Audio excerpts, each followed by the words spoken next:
pada segmen dialog Ramadan di nuansa Ramadan SMA Al Qudus ini bersama saya Ulin Nuha. Kali ini kita kedatangan seorang tamu yang spesial.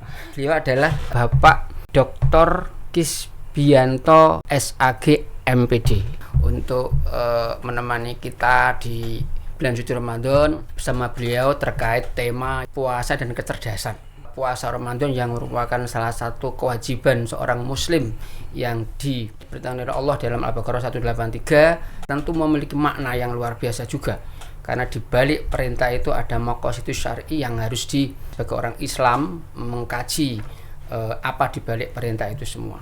Namun sebelumnya puasa yang dilakukan oleh orang-orang muslim, orang-orang mukmin kalau istilahnya, tidak sekedar puasa tapi harus tahu juga ini penghayatan makna puasa itu sendiri sehingga puasanya berkualitas gitu. Kira-kira apa sih makna puasa sebenarnya, Pak? Terima kasih Pak Ulin. Membincangkan tentang puasa ini sebenarnya mempunyai banyak dimensi ya.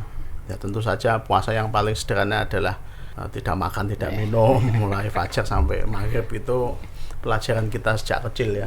Dan semuanya orang tahu tuh. Tapi dimensi-dimensi yang lain selain yang bersifat fisik seperti tadi, ada tema kita hari ini adalah puasa kaitannya dengan kecerdasan. Apa ya? Puasa itu ada kaitannya dengan kecerdasan? Puasa bukan hanya terkait dengan kecerdasan. Puasa itu bagian dari kecerdasan itu sendiri. Coba kita lihat. Kalau kecerdasan itu IQ-nya, itu intelektualnya, mungkin kita cukup dengan membaca, menghafal ya kan?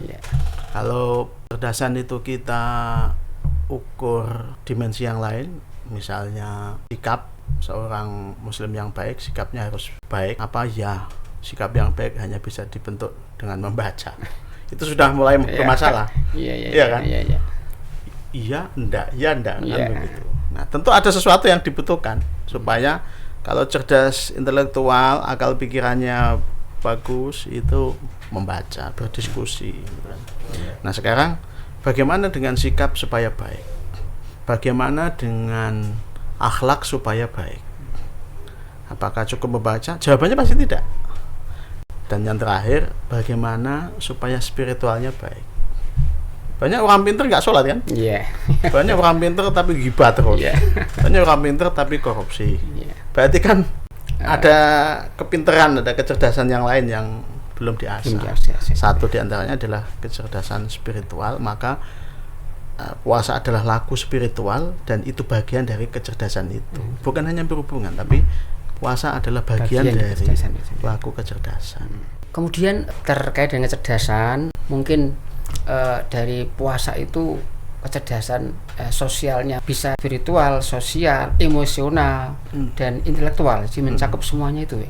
Dalam konteks kita ini berpuasa, satu hal yang penting adalah bahwa kita sebagai pendidik, anak-anak kita ya, sebagai peserta didik, anggota keluarga kita, masyarakat, semua orang yang beriman berpuasa harus meningkatkan kualitas puasanya, bukan hanya nggak makan, nggak minum, tapi kita meningkatkan kualitas puasa kita dari waktu ke waktu.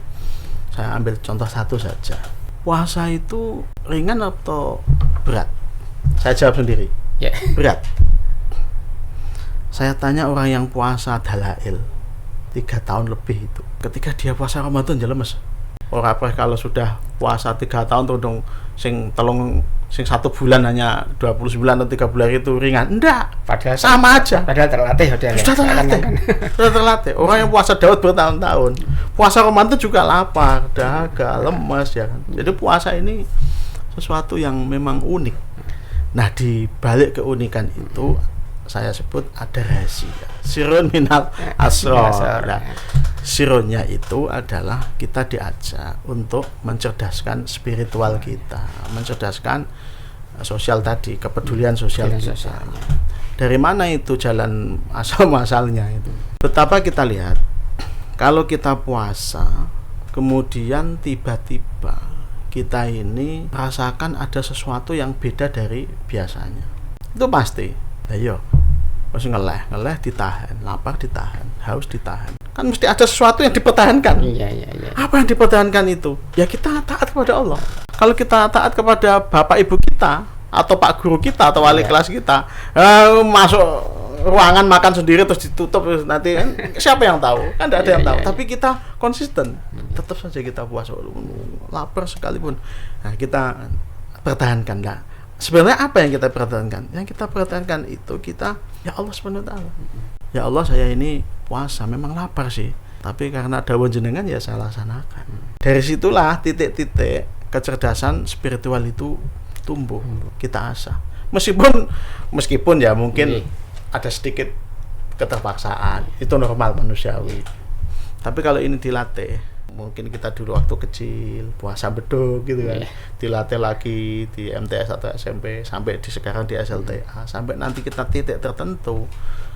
Apalagi kalau kita sering melaksanakan puasa-puasa yang lain seperti sunnah ya, itu nanti akan ada titik di mana ada keasikan berpuasa. Jadi puasa itu tidak hanya motivasi ekstrinsik ya, takut diancam nanti. Nah, kalau itu kan nanti sembunyi-sembunyi bisa. Bisa. Jadi ada dorongan motivasi intrinsik ya, di dalam dirinya yang harus yang sebenarnya. Maka kalau kita doa puasa kan ada imanan wahtisaban itu ya. Nah, itu tanpa itu mungkin sangat berat mungkin. Dan itu sebenarnya dinas dari Allah sendiri melalui hadis qudsi itu kan. Asomuli wa ana ajzibi itu ya. Khusus itu puasa itu urusan kita hamba langsung dengan Tuhan. Tidak ada perantara orang tua kita, guru kita atau siapa, tidak ada. Jadi puasa itu ya saya dan Tuhan. Kalau saya oke, Tuhan oke, jadi puasa.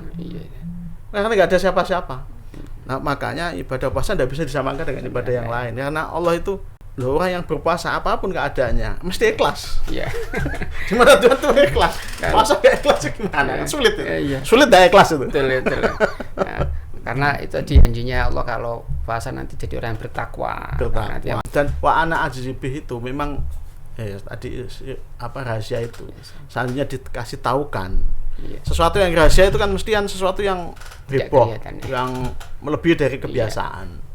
Kalau kita mau kasih hadiah kepada anak surprise kita, lah berarti. Surprise. Taruh di belakang dulu apa ini lah itu kan. Nah, itulah itu. Kalau dikasih tahu kan, kalau kamu berpuasa Ramadan kamu dapat ini biasa. Wa ana azibi itu sudah enggak ada batas. Enggak ada batas.